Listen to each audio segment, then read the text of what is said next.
এই মুরগিটা যখনই তার বাচ্চা জন্ম দিচ্ছিল তখনই হঠাৎ করে ভুলবশত একটা উট পাখির বাচ্চা জন্ম হয়ে যায়। এই জন্য সে অনেক ভয় পেয়ে বাইরে গিয়ে সেই বাচ্চাটাকে দেখানোর জন্য তার সব প্রতিবেশী মুরগিদেরকে ডেকে আনে। ओ भाई ये क्या है? যা দেখে তারা অবাক হয়ে বলতে শুরু করে। এরপরের দিন মুরগিটা তার বাচ্চাদেরকে পোকা খাওয়ানোর জন্য ডাকতে শুরু করে। এই জন্য সবগুলো বাচ্চা পোকা খাওয়ার জন্য চলে আসে। मुन्ना है मुन्ना मुन्ना।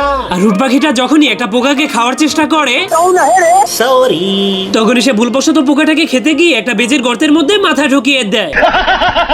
तेरा क्या होगा कालिया। এই জন্য সেই বেজিটা উট পাখিটাকে গর্তের মধ্যে টেনে নিয়ে যায়। যা দেখে মা মুরগিটা অনেক জোরে জোরে সাহায্যের জন্য চিৎকার করতে শুরু করে দেয়। তখন সেই শয়তান বেজিটা উট পাখির বাচ্চাটাকে খাঁচার মধ্যে বন্দি করে ফেলেছিল। भाई आज ऑमलेट नहीं बनाऊंगा, आज तेल का ऑमलेट बनाऊंगा। তখন উট পাখিটা অনেকদিন ধরে খাবার খেতে না পারার কারণে পাশে রাখা বমগুলোকে খাবার মনে করে খেতে শুরু করে দেয়।